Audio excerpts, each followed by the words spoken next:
জামায়াত ইসলামের কেন্দ্রীয় secretary general অধ্যাপক মিয়া গোলাম পরোয়ারকে অন্যায়ভাবে গ্রেফতার করেছে। রফিকুল ইসলাম খান ভাইকে অন্যায়ভাবে গ্রেফতার করেছে। সকল নেতৃবৃন্দকে গ্রেফতার করার পায়তারা করেছিল। আপনারা জানেন এই সরকারের প্রশাসন পুলিশ প্রধান আজকে সকালে বলেছিল ওবায়দুল কাদেরের মতে নাকি খেলা হবে। জনতা আজকের এই 6 তারিখে খেলা কিন্তু দেখিয়ে দিয়েছে।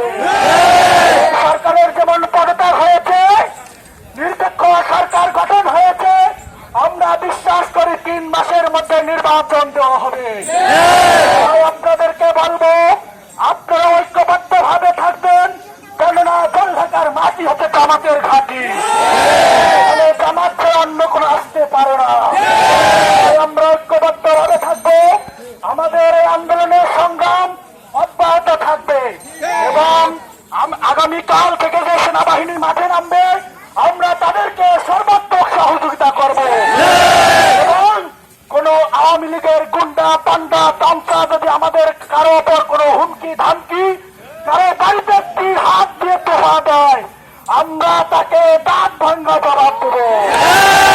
আপনারা আমাদের সাথে থাকবেন এবং আপনারা জানেন যে জলঢাকায় অনেক জায়গায় ভাঙচুর করা হয়েছে।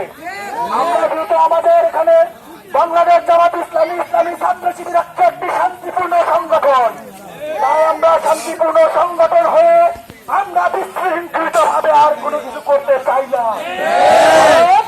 যারা জামাত ইসলাম, যারা ইসলামী ছাত্র শিবির, যারা ইসলামী আন্দোলনের উপর যারা বিভিন্ন জুলুম নির্যাতন চলেছে তারা কিন্তু ইতিমধ্যে বাড়ি ছাড়া হয়ে গেছে।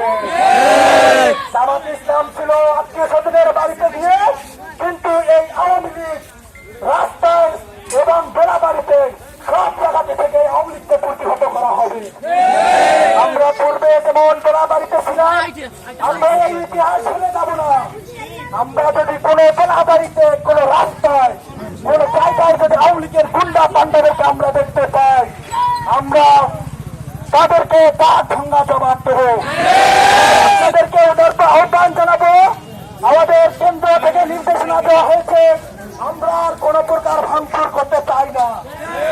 কারণ আজকে যখন এই ক্ষমতার রদ বদল হয়ে গেছে, জলঢাকা থানার ওসি তখন আমাদেরকে ফোন দেয়। জলঢাকা থানার ওসি অনেক অনুরোধ করেছে যাতে কোন রকম বিশৃঙ্খলা তৈরি না হয়। আমরা ইতিমধ্যে যা করেছি, আমরা আর কোনো বিশৃঙ্খলা করতে চাই না। আপনারা এখান থেকে আমাদের সমাবেশ শেষ হওয়ার পর আপনারা বাড়িতে যাবেন। আপনারা বাড়িতে গিয়ে আজকে শান্তি মতো একটা ঘুম দেন। হয় সূর্য উদয় তত তাড়াতাড়ি হয়। আপনারা আজকে দান ঘুমান। আমাদের বিজয় যেহেতু এসেছে, আমাদের আরো সর্বোচ্চ বিজয় আসবে। বাংলাদেশ জামাত ইসলামী একটি নেতৃত্ব দেবে। তাই আপনারা ধৈর্য ধরবেন, আপনারা কোনো বিশৃঙ্খলা করবেন না। এ পর্যায়ে আপনাদের সামনে বক্তব্য রাখবেন হাফেজ মাওলানা মুফতি নুরুজ্জামান। হাফেজ মাওলানা মুফতি নুরুজ্জামান, আসসালামু আলাইকুম।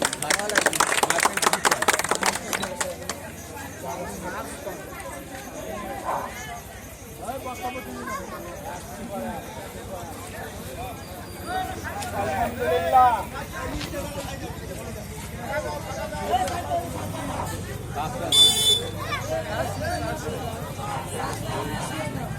আলহামদুলিল্লাহ, আপনারা সকলেই করুন আলহামদুলিল্লাহ। আলহামদুলিল্লাহ। সম্মানিত তাওহীদি জনতা, আপনারা সকলে ইতিমধ্যে জেনে গেছেন খুনি হাসিনা দেশ ছেড়ে পালিয়ে গেছে। আওয়ামী লীগ একদিন শোষণ নির্যাতন চূড়ান্ত পর্যায়ে চালিয়েছে। আমরা কিন্তু নীরব ভাবে তাদের জুলুমগুলো সয়ে গেছে। এতদিন পর্যন্ত নিরপরাধ মানুষগুলো ঘরে ঘুমাতে পারে নয়। তাদের উচ্ছৃঙ্খল সন্ত্রাসী কর্মকাণ্ডের জন্য আমরা বাড়িতে থাকতে পারি না। এই কথা বলেন কিন্তু আমরা দেখিয়ে দিয়েছি আমরা শান্তিপূর্ণ মিশন পালন করেছি। আমরা তাদের বাড়িতে আক্রমণ করি নয়। ফতেহে মক্কা, বিজয় মক্কার দিন যেমন ক্ষমা করে দেওয়া হয়েছে, আমরা কিন্তু এখন পর্যন্ত কোনো জ্বালাও পোড়াও করি নাই। কথা বলেন ঠিক কিনা? মিশন দেশকে পুনরুদ্ধার করার মিশন ছিল। ছাত্র জনতার বুকে আমাদের ট্যাক্সের টাকার গুলি চলেছে। আমাদের দেশের সম্পদ দিয়ে তারা আমাদের ভাইদেরকে শহীদ করে দিয়েছে।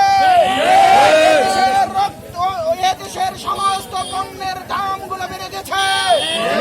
হাসিনার কাছে মানুষের দাম কমে গেছে। এভাবে করেছে খুনি হাসিনা মানুষকে হত্যা করেছে।